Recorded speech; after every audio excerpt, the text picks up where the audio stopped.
Hi, everyone. Welcome back to Chitheads. My guest today is Spring Washam.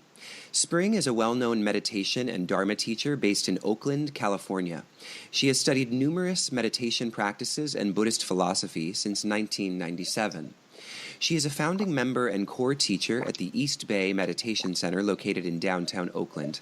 She has practiced and studied under some of the most preeminent meditation masters in both the Theravada and Tibetan schools of Buddhism. She has completed a 6-year teacher training program under the guidance of Jack Kornfield and is now on the Teachers Council at Spirit Rock Meditation Center in Woodacre, California.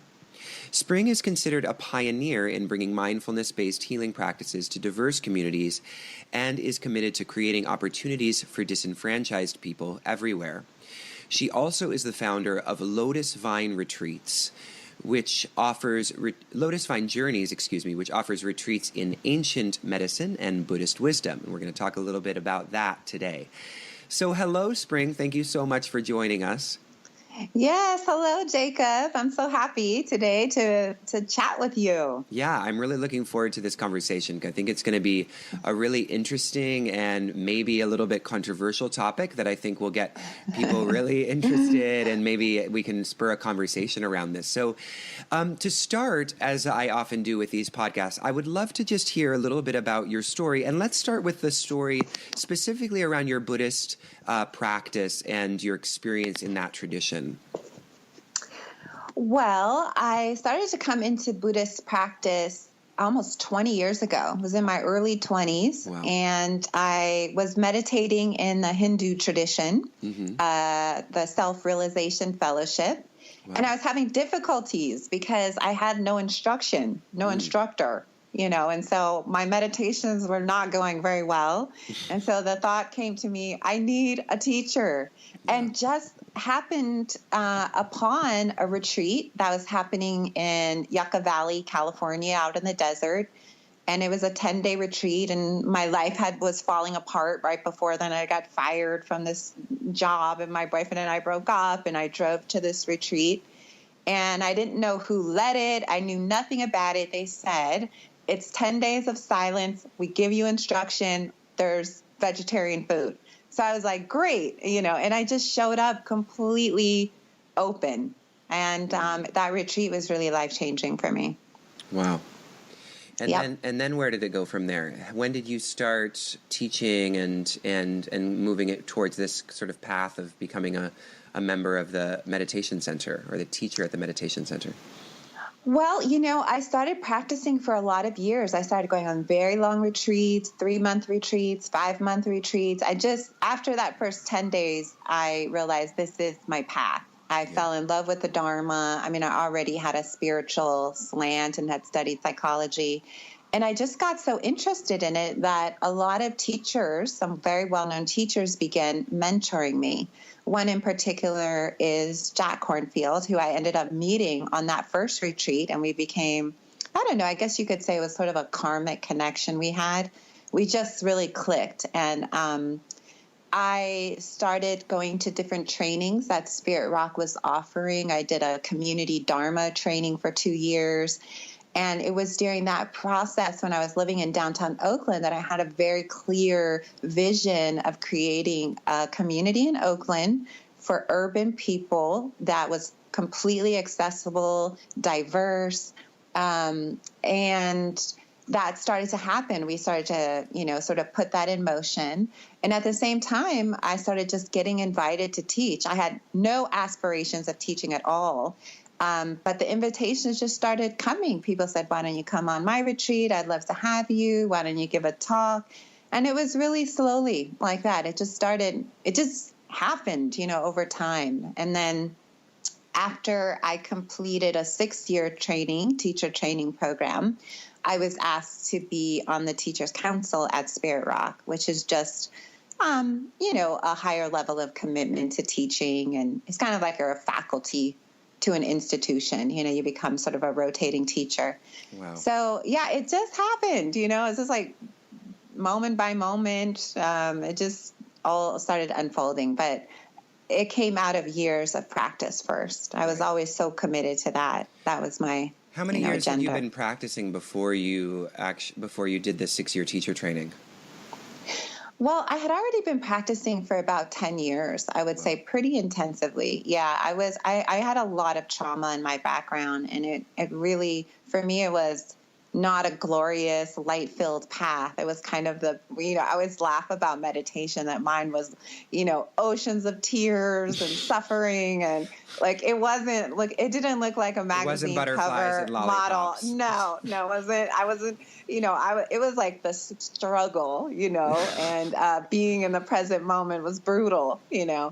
but there was something about it that I just fell in love with the teachings, and I was so interested in my mind and suffering and freedom. So everything for me really resonated. It was just a deep remembering. I've done this before, I'm sure. Yeah. I love the 6-year teacher training. This is sort of just a passing comment, but as a yoga teacher, there's something problematic. I mean, a lot of us discuss this about the fact that somebody can theoretically be practicing yoga asana for less than a year, sign up for a teacher training, and then go out and and be certified to teach. And it seems like the Buddhists got it right in knowing that this is not something that you can just spend 200 hours doing over the course of a month in Bali and then go out and teach it. You have to immerse yourself, and so I really respect the way that they've institutionalized the process of education. I think it's something that we as in the yoga community could really aspire to. Yeah, I agree with you. And also there's a lot of mindfulness where people are just taking a weekend class, and then, they're going out and they're teaching. So it's happening. Sad, but true. Yeah, that's kind of, It's something that happens everywhere. Yeah. Yeah. So I want to ask a little bit about, so you were in the Self-Realization Fellowship, which is the Yogananda school, correct? Yes. And you're mentioning how you didn't have a teacher. I'm curious about, was it just the lack of a teacher that called you to kind of move on? Or did you find, when you discovered and started to learning more about the Buddhist teachings, I'm interested to know if there was any sort of the difference in worldviews or difference in philosophical position that really spoke to you. If you could talk a little bit about that. Sure. I mean, when I first started going to Self-Realization Fellowship, I had read Yogananda's books. I would say that was really an awakening moment, reading Man's Eternal Quest, an autobiography of a yogi. I thought, this is it. It inspired me to want to live a holy life, I guess, for lack of a better way to put it. However, what I found that was when I started going to the community that, I would remember going to 3-hour meditations. Okay. And they would say, just focus on God. And I would sit there going crazy, thinking for 2.5 hours. And then the last half an hour would be amazing, but I kept thinking, am I really meditating? Is this it? And everyone would just say, love God. And I was like, I don't know. Something's not complete here. Yeah. I'm suffering. My people are suffering. I don't know. This is hard. So I started to recognize that there was a philosophy. I couldn't feel like the philosophy was a full enough path for me. I needed to understand psychologically. And the Buddhist map, and I love many different spiritual maps, but for my mind, it kind of appealed to me because there was step by step, everything was listed out. You do the 5 this, you get the 4 V's, you do the, and it was like, yes, okay.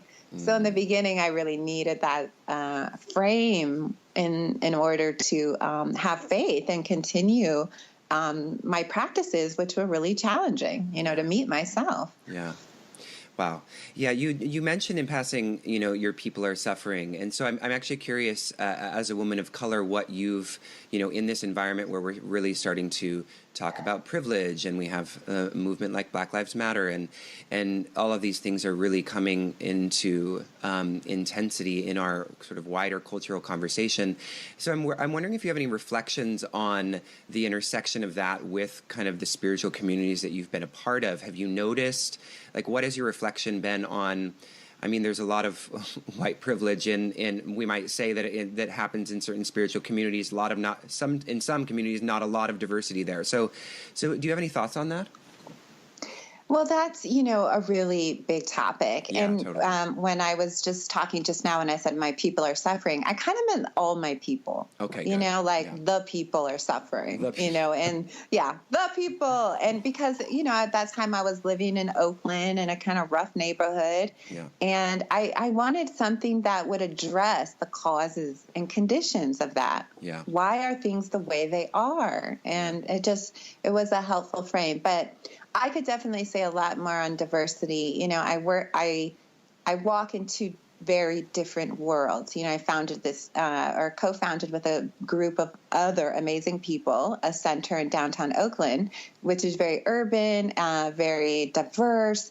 And then I also work in West Marin, which is all white, so I've always had these weird kind of like, oh, here I am here. And then I go here and there I am there. And I could see a lot in those last years around diversity and spiritual communities and unconsciousness and fear and all of that. So, yeah, there's a lot to say. I think that would be a whole conversation in and of itself. Okay. Do you think that in general we're moving in a better direction on that front? Yeah, I do. The fact that people are thinking about it and they're talking about it and they are considering it and they're looking around their communities and saying, wow, this doesn't really look like the world here, or it's like, I feel like it's at the beginning of a waking up around it for sure. And it might be part of the political crisis that, often evokes a spiritual investigation. Yeah. As things happen on the outer level, we look at how am I participating in this in some subtle or maybe more overt way, or out of fear or a bias, or a lot of it's deeply unconscious. Totally. These things are coming to the surface, and I appreciate the dialogues that are happening in a real way. It feels like we're on to something new and real. All right. Excellent. Well, we'll save the rest of that for another conversation. Sure. So now I want to move a little bit into, the other kind of stream that is important to your work right now is the one around ancient medicine, particularly ayahuasca. So I would love for you to talk a little bit now about the story with ayahuasca and sort of how that maybe starts to inform or to complement your contemplative practice. Yeah. And, what I can share a little bit about the beginning, like why would a Buddhist teacher, even go in that direction? And it happened. I started working with ayahuasca about 8 years ago. And I went on a 3-month meditation retreat and was doing very intense concentration practice. And basically I hit a huge wall of unresolved trauma. And it was so destabilizing for me. And I was so overwhelmed. I returned home at the end of that retreat, and I had encountered something for the first time that I genuinely could not be present with. And I realized that the practices that I were doing, which were, you're sitting on your cushion, you're in silence, you're only seeing a teacher maybe twice a week, sometimes 3 times a week for 15 minutes.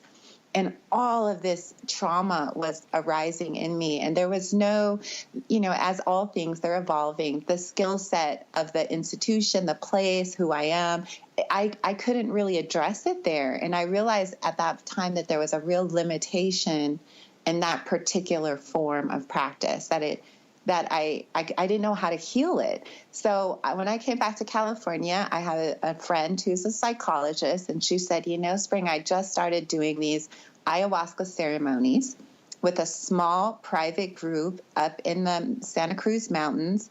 And she was telling me how much her childhood trauma, she was healing it. And this was somebody I respected. She was, had her own office, was seeing patients. And I thought, okay, I really trusted her. So I went to the ceremony completely open-minded, but desperate, because I knew something was wrong. I was like, God, something is broken. And I don't know, I can't even begin to get a handle on it. It really felt that massive. I was, shaky. I had vertigo. I was my emotions were completely erratic. I was compassionate, but I felt that there was something on a very, very deep level that I needed to heal. So when I did that ceremony, it was, for me, a very life-changing moment. I felt like in that one night, I had learned more about myself than I had on that 3-month retreat. Wow. I was able to work with myself, understand myself. It was just so powerful. So what happened out of that was that I immediately knew I would go to Peru, because I thought, that's how I am. When something resonates, I think I want to go right to the source of it. Yeah. And so even though I appreciated that kind of group, I knew I wanted to follow it in a traditional way. So that began my trips to Peru, to the jungle, and studying with the Shipibo indigenous tribe. They live around the Ucayali River area. They're known for being sort of the pharmacist of the jungle, and they work with ayahuasca and many other plants. They're sort of the doctors, and you see Shipibo art everywhere now. It's very trendy, and all these things. But so that sort of was the beginning of my process. It was to deal with my own trauma that I could not deal with sitting silently in retreat. It just, I couldn't be with it. I couldn't heal it in that form, although I appreciate greatly the form. Yeah. Yeah, absolutely. Wow. So the area that you go, I've been to Peru. I went a couple of years ago, but I didn't do ayahuasca while I was there. Ironically, the only time I've done ayahuasca was in upstate New York. But where is this in the eastern part of the country, near the jungle? Yeah. So the first few times that I started going, it was I flew into Iquitos, and I would travel around, and there's all kinds of centers. Iquitos is kind of a city. It's in the upper Amazon area. One could say eastern Peru, I suppose. And it's sort of the opening to the Amazon basin. So a lot of groups, a lot of tours, a lot of nonprofits. We all sort of launch out from there. And that's where your retreats are held, right? No, my retreats are held in a similar place, but they're in a city called Tarapoto. So we're sort of more, my retreats are a little bit more upscale. So I spent years, including 1 year, I lived in Peru from 2014 to 2015, basically apprenticing. So I stayed in the jungle for a whole year, really going deeper. Because, again, that's kind of my nature when I want to study something, because I was so intrigued that I decided to dedicate a year to learning about plant wisdom, healing basically with Gaian knowledge, and working with people from around the world who were coming for treatment of everything: depression, illnesses, autoimmune disorders, anxiety attacks, loss of loved ones, all kinds of reasons why people seek out working with a plant like ayahuasca. Yeah. And, so diverse, people's, motivations and intentions. Wow. So now I want to, because for those that are, ayahuasca is sort of in our, more open-minded, maybe urban communities, it's becoming more, it's more accepted, and it's understood to be this healing modality. But I want to sort of talk maybe for those out there who are resistant towards it, and maybe who are operating, on the assumption that this is a drug like any other drug, and as with other drugs, it's kind of a means of escape in some way. Could you address that thought process around ayahuasca and how maybe it's not appropriate for this particular experience? Yeah, you're right. Ayahuasca has become very mainstream, even people making fun of it and, all kinds of things.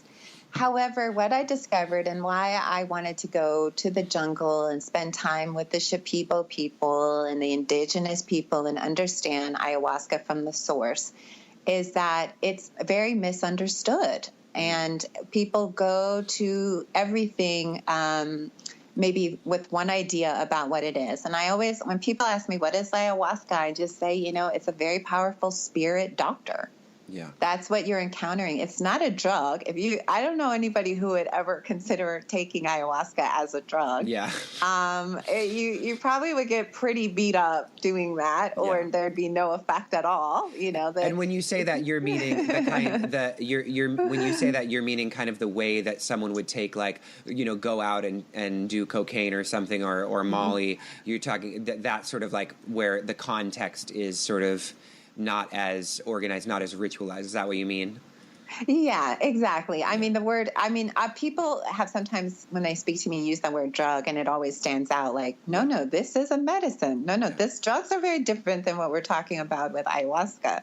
Mm-hmm. But, not everybody knows that. So then also there's so much information on the internet, some of it good, some of it bad.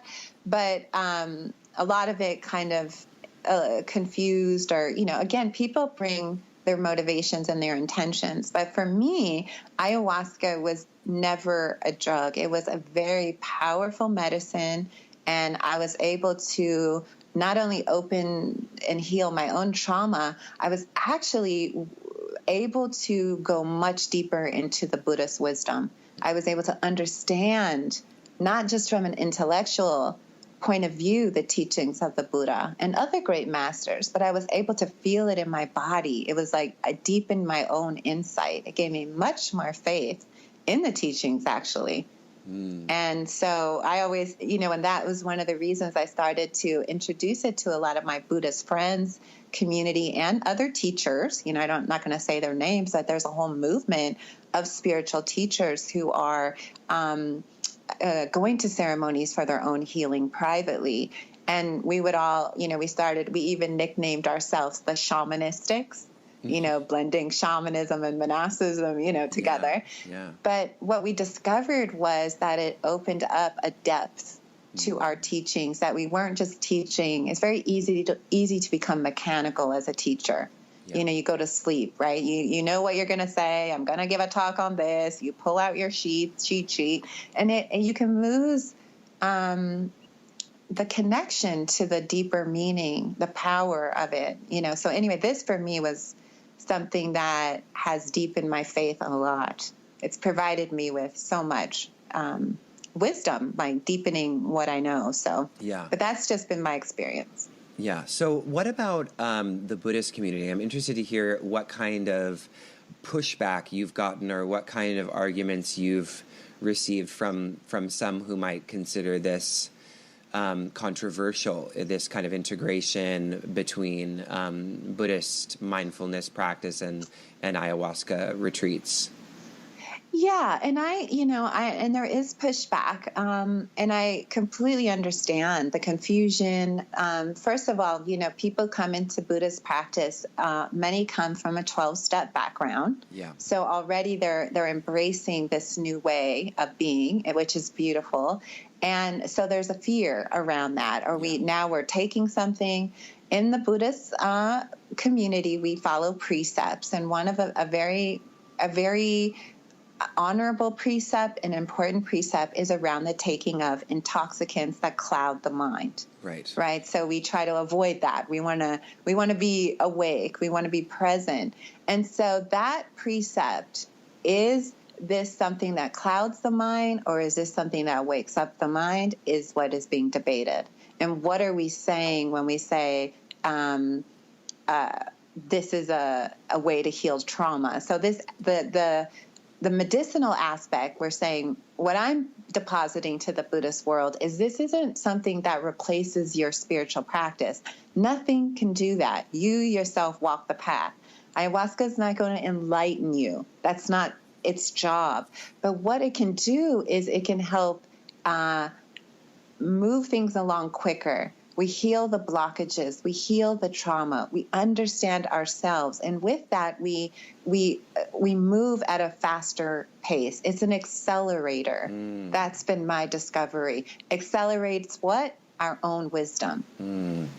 It's not really something outside. That's why And, it's a new philosophy, but I understand that there is a fear around this being something that could harm people or people being afraid. And also the Western mind, what happens is we tend to grasp things as a quick fix. Ayahuasca is powerful, but you have to work with it.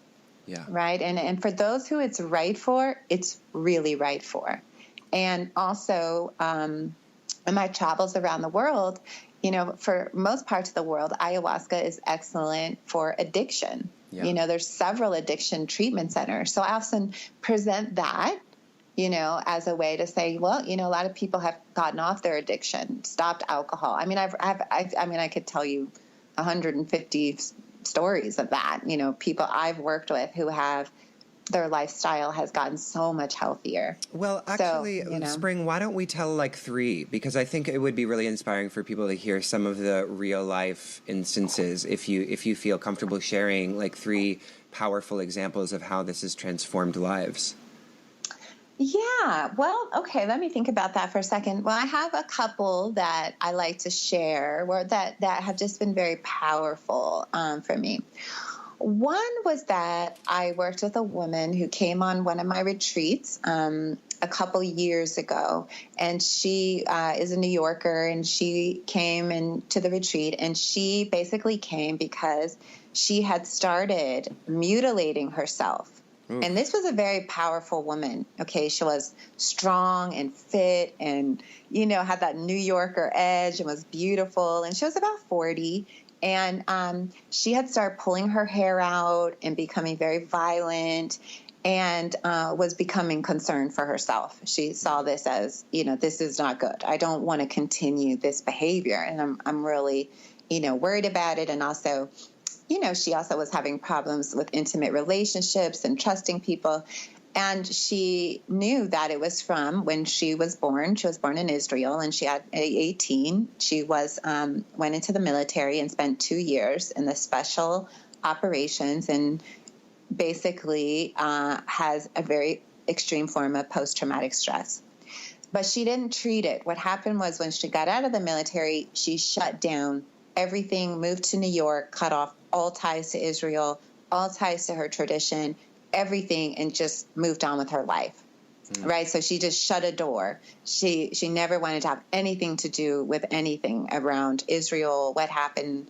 So I, as I worked with her a little bit, I said, I think there might be a connection here, and she knew that. But how does one even begin to open to that? Right. It's like, oh, my God, this is so massive. But during the course of our retreat and also, she began to unpack that and memories and body sensation. And as we know with ayahuasca, we purge out a lot of negative energy. So she went through a whole purging process and tears and to start to make peace with what happened to her, that young woman who didn't know what she was getting into, and forgiveness and compassion. A huge part of my work is about self-compassion and forgiveness. If we don't have self-love and compassion, we can't open to anything, really. So for me, that was a very important piece to help her ground, like to see that young girl as being just that, innocent, who, no one plans to be in a situation where they are harming other beings. That wasn't her motivation, and so she has become a very, very powerful success story and an advocate, and she's shared her story quite openly with people. So she stands out in my mind, and as a story that has touched me. And I have a book coming out at the end of this year, and I share her story in the book about healing trauma, because she was willing to do the work, and it continued when she went back to New York. But what that 2-week retreat did, it gave her a huge jump start. Yeah. Into it. Like, how do you face this? And she was able to really start to do that healing work in a big way. That's beautiful. Yeah. Wow. She's So great. do you have maybe one other story that you want to share? Sure. A few years back, I met another really beautiful woman. She stands out in my mind. And again, I have so many stories of men and women. It just happened to be 2, women, just because I became close to them in some way. There was this other and this was years ago, I met this beautiful woman at a retreat. I was at a 2-week retreat, And I was there also taking the medicine. So I was there participating in my own healing process. Right. And she was someone that I met on the retreat and we became close. And her story was really powerful. She had come straight from the hospital in Germany. She was from Germany. And they found all these cancer cells in her cervix. And she was a very young woman, early 20s. And had a history of cancer in her family. And was really, really concerned. But she just knew that she wanted to use an alternative treatment. She didn't want chemotherapy. She didn't want them to operate on her cervix. For a woman, that's a really big thing. And she was just, just terrified at the diagnosis and what did this mean? And so over the course of that 2-week retreat, she got so much clarity on everything. And she also, again, went back into her family history and her ancestry and resolved all these different things and had the most powerful ceremonies, and the healers worked on her. And then when she went home, the cells were gone. So... Oh my and gosh. so we were celebrating that together. But I saw this many times, though, Jacob, when I was living in the jungle at a healing temple. People healed from cancers, Lyme disease, all kinds of asthmatic conditions. I saw this a lot. People on the brink of suicide. I worked with another man, just really quick, a man from France who was suicidal for years. He went on, I was with him at another retreat I was participating just as, healing myself. And he was able to uncover all the roots of all this trauma. And his life is so much better now. And he felt very like if that didn't work, he was going to kill himself. Oh my gosh. Wow. Yeah. Wow. Thank you for sharing those miraculous stories. That's amazing. I think that's, to hear that this experience can be that powerful. I think, we've just, for those, so many people are afflicted with emotional issues of one kind and another. And our culture is so kind of addicted to this, quick fix sort of, take a pill and be done with it. And and then they're addicted to something new. And this is really showing that, you can heal and the earth can provide it, So now I want to just talk about something that I think is really kind of beautiful and interesting, and I don't know if you have any thoughts about it, but we'll see, which is just the way that ayahuasca is spoken about as a feminine, as a woman. I mean, it's referred to as a she. She has this in mind. It's ayahuasca is referred to in a personified way. So can you talk a little bit about that and what the significance is of that? I get asked that question a lot, and it is referred to as a grandmother spirit, a feminine. And I always say, ayahuasca is so beyond gender. Oh my God, right, this is like. However, it does appear, even to me, to many others throughout time, historical, to the Shipibos, to the mestizos, to, Brazilian, people who drink ayahuasca, it does appear in sort of a feminine aspect. And, really what I tell people, or my own deepest thoughts about that, is when you're drinking ayahuasca, it's Gaia. It's the earth. And that's what it is. It's like earth consciousness. You're coming back into remembering that you are also the earth. We are just elements. We are earth and fire and wind and water. It sort of brings us back in resonance to the earth consciousness, which also is considered feminine. So I see a very big connection there. And also I think right now the rise of that feminine energy, as ayahuasca appears in that form, it also wakes that side up in all of us. It wakes up our heart. It wakes up our kindness. When we do an ayahuasca ceremony, it can be very humbling, right? As we see things that we didn't see before, there's a clarity and a forgiveness that comes. And ultimately, my goal, even with founding Lotus Find Journeys, if you look on my website, it's all about the heart. Yeah. And in some ways we can consider that a feminine aspect as well, right? Sort of the heart is the, part of the brain, the left side, the free flow. So I feel that ayahuasca is appearing like that, in a way to help us all with our feminine side, to find this balance of this masculine, feminine, aspects within our own being, which we know is out of balance. The feminine on the planet is, wow, it's taking a beating. It always has, but wow, it really is. It's really taking a beating. So, yeah. And, ayahuasca also feels that, it's about being connected to all of life. Yeah. It's a life-sustaining system. It's a model of interconnectedness. And that is like the Great Mother, all beings wrapped in the arms. Yes. So. Wow. I'm really struck by what you said about it being earth consciousness, that the process of doing ayahuasca is really connecting you and reminding you of that you are the earth. And what strikes me about it is that, it seems, just knowing that or acknowledging that, it makes total sense for it to be something complementary to kind of Eastern traditions of thought, whether it be Buddhist or yoga, because there does seem to be a kind of there's a transcendental impulse in some of these traditions to kind of like rise above and like be this sort of divorcing. I was having this conversation with Shambhavi Saraswati the other day, and she's talking about this, dualism that exists in some of the spiritual people's minds between spirit and matter, and like spirit is above the earth, and matter is below the dignity of what a spiritual life should be about.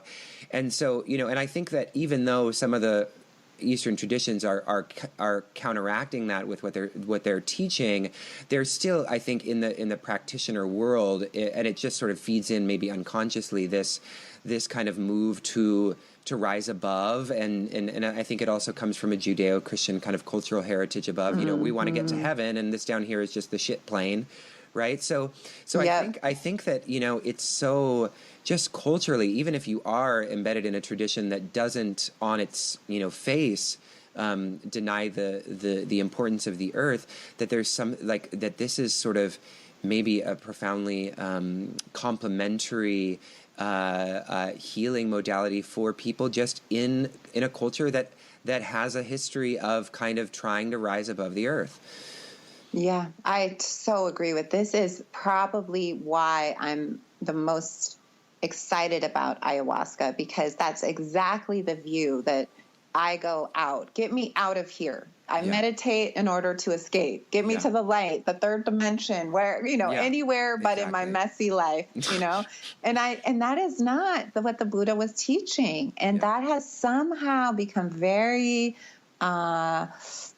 it's our default. It's like escapism, and also this kind of disembodiment and disconnection from the body. The body's bad, dirty, a sinful or whatever, taking the Christian view or other views.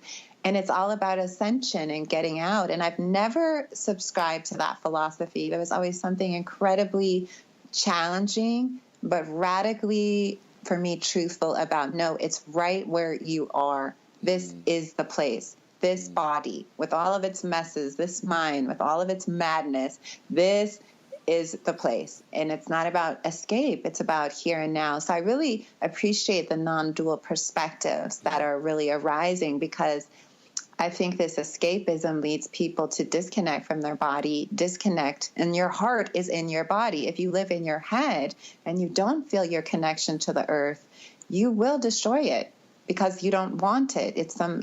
It's connected, this disassociation, particularly with Westerners. And, the people who drink ayahuasca the most right now are Westerners, to treat this as the suffering. Because it also doesn't make us feel happy, because we're not getting to this ascension place. Yeah. We wake up, right, it's my shit storm life again. Jesus, get me out of here, right?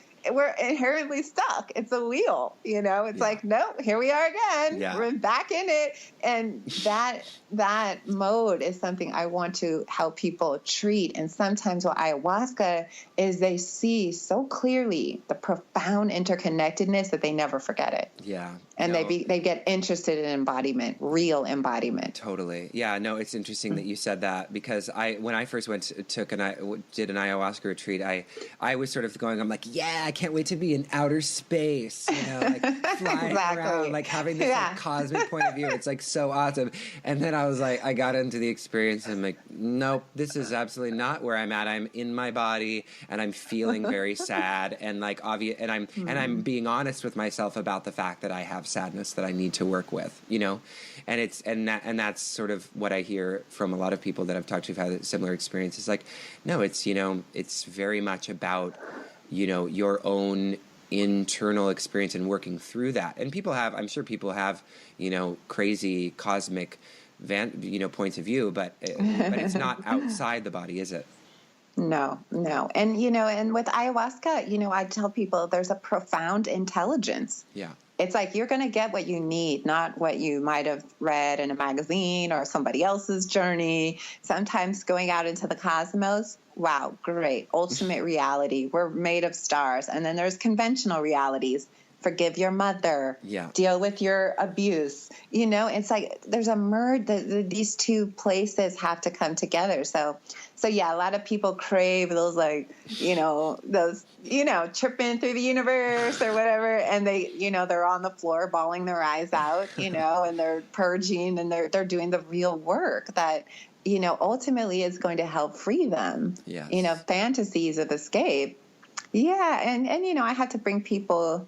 I frame that a lot at our retreats, and I think the people who are drawn to my retreats are people who are actually not so much looking for an out-of-body intergalactic experience, but they mostly want to, how do I feel better, Spring? Yeah. I'm blocked, I'm stuck.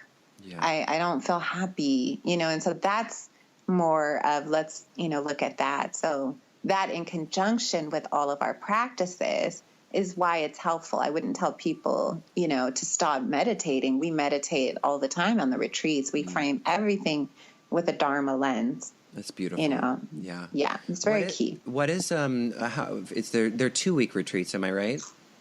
Yep, they're 2-week retreats. Yep, I set up a model of 2-week retreat, and they're very powerful because we do 8 ayahuasca ceremonies in 14 days. Wow, it's kind of unheard of. Yeah, it's that's why I have a very powerful screening process, and our retreats are not right for everybody. But the reason that I do that much and we go so fast is that if the people who are drawn to my retreats have an amazing spiritual background already. They're years meditating. They've done all these practices.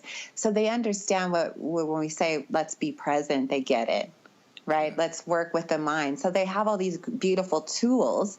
Therefore, we can kind of go at a higher, not higher, but a accelerated place. We all arrive at a certain point, right? And we can we have the tools and we have the ability to kind of go there. Yeah. So the retreats are, on a scale of 1 to 10, they're about a 15. And they're beautiful and amazing. And if people really want to take the trip all the way to the jungle, they're going to get an ayahuasca experience. And we have the setting, we have amazing shamans and doctors, and we have the whole place set up. All they have to do is just do their healing work. So for me, I accelerated a little bit because of that. Mm-hmm. And also, we need to wake up faster. It's like, let's do this. You want to heal? Let's get in there. Yeah. Let's just get all in the underworld, and because it's for the benefit of all beings. Exactly. We don't have time to wait now. We don't have time. We got to get out of our own way. We got to get out of our way. We got to open our heart. We got to recognize the truth that's around us, and we got to become empowered. Yes. Wow, that's such a perfect note to end on. Spring, so thank you so much. This has been such a lovely conversation, and I really think this is going to be inspiring for a lot of people to if they're suffering to try this method and maybe to seek out one of your retreats. So before we close, if you want to just share where people can find you and how they can connect with you, and then if you want to share some upcoming retreats that you have, anything you want to share? Yeah, well, they can just Google Lotus Vine Journeys and get our website. Our website has all the information, videos, pictures, everything. They could also, we're on Instagram and Facebook page, and we have a lot of information. And we have 4 retreats coming up this year. We have one in March, we have one in May, we have one in July, and one in September. And they are 2-week retreats. And, for people who feel called, it's a calling to do this. People report that as a calling somewhere inside. Then they can just, reach out. They can connect with me through the website, send an email, and follow up. I'm happy to answer questions. And I chat with every single person ahead of time before I accept their booking form, actually, and just see how they're doing, what is inspiring them to want to go on this, how can I help? I'm about helping people reach the goals, what's going on, how can I support you in healing that? And we have a whole, treatment plan when people arrive to work on those goals together with everybody, the whole community. So yeah, they can just look me up, and there's lots of information. Okay, great. Yeah, so the website is springwasham.com, and then the Lotus Vine Journeys is lotusvinejourneys.com. Yep. So check those two websites out, and then you have a new website that's coming out, but that'll be under Spring Washam as well, right? Yeah, it's kind of an upgrade to the website I have now. Okay, perfect. 2.0. All right. Nice. Okay, thank you so much. It's been such a pleasure. Great. Yeah, so great, Jacob. Thank you. Yeah, I'll talk to you soon. Okay. Bye-bye. Well, everyone, that was our interview with Spring Washam. I hope you enjoyed it. If you'd like to learn more about Spring and the retreats that we talked about in this interview, just head to springwasham.com. And then if you're looking for information on the retreats, go to lotusvinejourneys.com. Until next time, bye-bye.